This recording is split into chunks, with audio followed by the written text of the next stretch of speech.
Today we are featuring Nigel Barker here in San Francisco at Macy's. So we are honored to have you in our little web series. Thank you very much. Pleasure. So I'll get right to the point. I know time is limited.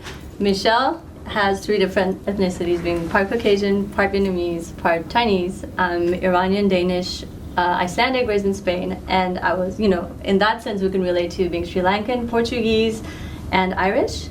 Absolutely, that and a couple of other things too. Yeah.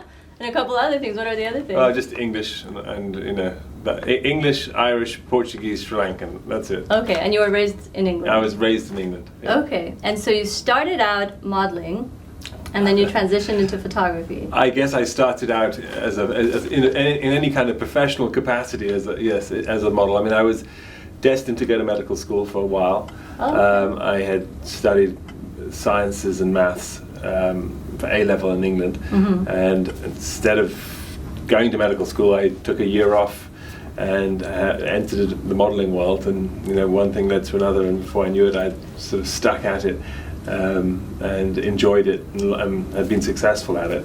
And so that took me into fashion. Okay, that's interesting. I had never stumbled upon that fact. That's quite a big change of venues from.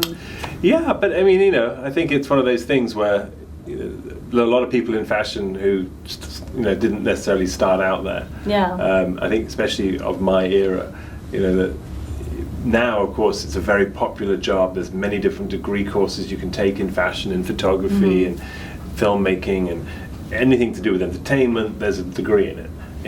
But when I was a kid, there really wasn't. There was no degree in photography. If you were interested in photography, you took up an apprenticeship with someone. And obviously there were degrees in fashion, but not nearly to the level that there is today. There was 2 or 3, and they were very simple, straightforward types of degree.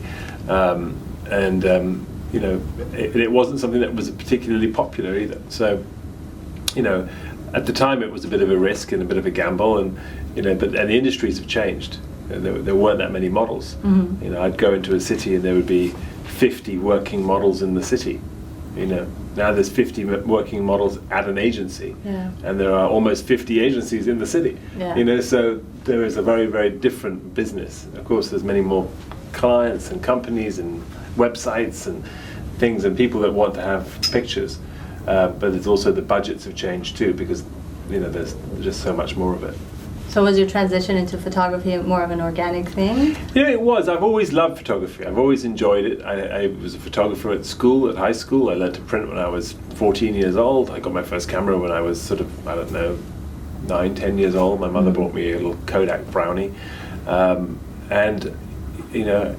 I became a model for the first time, it was at that moment that I started seeing these photographers. Not that I hadn't realized that someone was taking the picture in the magazine, of course, but it just hadn't really dawned on me that it was a job, not just a hobby or some fun thing that you could do. And you'd see these men and women working as photographers who could start at a young age and work as the photographer at a high level for the rest of their life. Avedon, Penn, Scavullo, these are people that died with the camera in their hand. They loved it, and it was a big part of everything they ever did. So, I think that changed my idea of what was possible. And certainly in the late 80s, early 90s, when I was a model, it was of a very certain type of model, a look and a feeling. And then that changed dramatically in the 90s to androgyny, heroin chic, waif models, and I just wasn't that. So, it was easy for me to know that it was going to end for me or be difficult. And I didn't want to struggle, but I loved the business. So instead of being forced out, I created a space for me with which I could work, which was photography. And you took it to a whole other level, and I'm going to read this because there's so much to remember, but you went into photography, film, TV, documentary filmmaking, you're an author, a spokesperson, and you're involved in philanthropy. So incredible. I think much of it was, much of it is connected, and there's no doubt that filmmaking, photography, TV commercials, documentaries, that it's all within a similar ilk. I mean, it's someone who sees with pictures really and tells stories with pictures. that for me is all a way of telling a story, of storytelling rather, and so I enjoy that, and one way or the other, whether I'm doing it in a magazine or whether I'm doing it in a documentary, being able to tell a story that moves people is very rewarding. Certainly the platform I've received from being on TV, the celebrity I've gained, is only really of use for me if I can do something with it. Certainly it's nice to get patted on the back once in a while and people will say, oh, aren't you that guy from, and yeah, okay, that's cool. But in the big picture, where does it get you? And certainly since I've had 2 children, what is the meaning of life comes up a lot, and I think at that point too, you sort of realize, well, I've got this celebrity, people listen to me, they're interested in what I have to say, they take it seriously.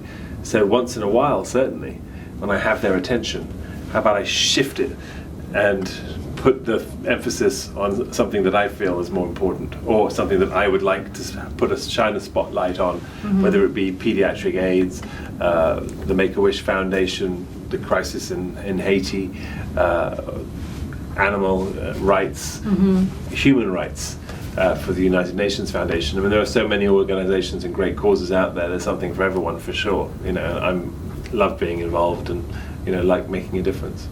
Well, what's great is even through, you're able to just even hit the general public and make an influence on them, just even through your latest book that you published. And what was the production of that like for you? Well, my latest book, Models of Influence, 50 Women Who Reset the Course of Fashion. I mean, really, it's a tribute to many women I've had the opportunity to work with. I mean, I start the book off dedicating it to my mother, my wife, and my daughter. And, the first sentence is really, I grew up with a model in the house. And, she wasn't just a fashion model. She was a role model in many respects. And in big part because, being of Asian descent, working as a model, even today, is not common. Being of Asian descent and working as a model in the 60s was very uncommon. And or even in any industry, it's really challenging. Absolutely. And so it's really great you're creating a voice for diversity. Well, I didn't even know necessarily how difficult it was for her at that time. I appreciated her, and I've always loved her very much, and she had a profound effect on me, but mostly by her grace and her charm and the way she handled herself. But certainly now looking back with my own experience on the business that she worked in, I know how hard it must have been for her. I realized the rejection she must have faced and the stereotyping and all the rest of it that goes along with being Asian and working in fashion or in beauty or in something in those worlds. And it's only now today that we're beginning to see, influential, well-known, household name Chinese models. 10 years ago it didn't exist. So 40 years ago, 30 years ago, they're like, China Mikado is one of the only people who ever made any influence as far as an Asian model in the past 50 years. That's one person, and that's really because Avedon fell in love with her.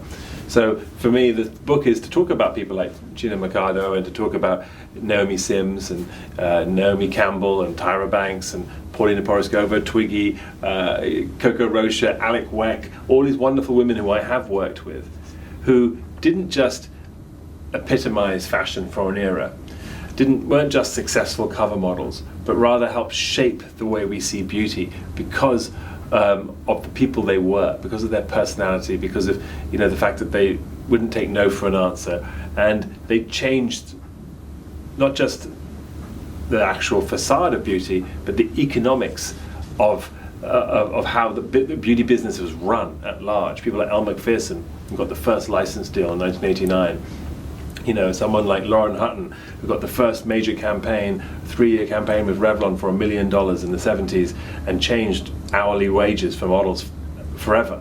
So those sorts of stories which hardly get told about models, and you only ever hear their successes, or you hear the fact they're too skinny, or they're too this, or they're too that, or but what have they done? And this is what they have done. This is part of the reason why we are where we are now. So it's called Models of Influence, and it's about that. So it was a fun thing to do and a labor of love, but What inspired the idea for the book? Really just life, just the fact that I had been through it, and it was time to give back, and I enjoy writing, and it's fun to sit back and think sometimes about what you've done and what you've seen, and how, without storytelling, how do you tell the next generation what you've done and what you've seen?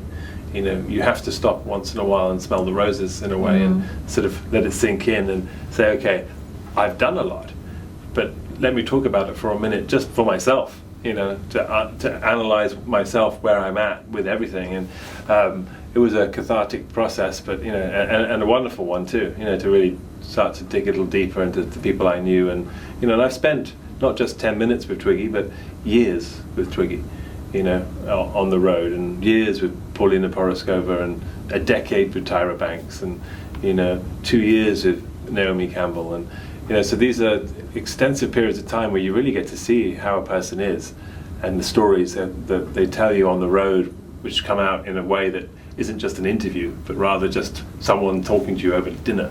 The human element, and so that changes everything. And and I talk about Twiggy, how of course she epitomized the 60s and was called the face of 66, and you can't help but think of the 60s and rock and roll, and Twiggy, there she was, but she cut her hair, and she was skinny, and yes, she looked waifish and androgynous. That wasn't the message. It wasn't that photographers and designers were searching for waifish, boyish models, but rather, after the perfection of the 1950s, Twiggy, really epitomized an individualism that the kids of the 60s wanted. 70 million children in the US alone came of age in the 60s, and they wanted nothing to do with their parents' perfection and their no hair out of place post-war modern woman. Rather they wanted rock and roll and sexual liberation and women's liberation, and they didn't want this hourglass figure that had been forced on them. They wanted to say, no, if I want to wear baggy jeans, cut my hair, I'm going to do it. And Twiggy was the person to represent, and so it's an interesting story, and we talk about it at length in the book. Well, I think what inspires me from what you're saying, and I think it ties in together, it seems that you're very much driven by a sense of legacy, in a sense, when you're talking about your children and doing more, especially now that you have this platform and what you're doing with the book. Because I think a lot of people who don't really know much about fashion or the industry, it's very easy for them to judge models. Sure. In that sense. But what I love is that you're giving it that, making it personal, bringing it out from 2D into 3D, making them human, and understanding the fact that it's not just modeling or doing something in front of the camera. It is, but if you look deeper, there is that impact throughout the ages, and especially in the journey of women. And I think it's also very unique for a man to have that insight and to celebrate that. I've always been very interested in celebrating the women in my life. My mother was someone who was very important to me, as most mothers are to every child that they have. But I certainly, because I walked into a business that she had been in, that was unusual for men to be in, well, certainly not as common at the time.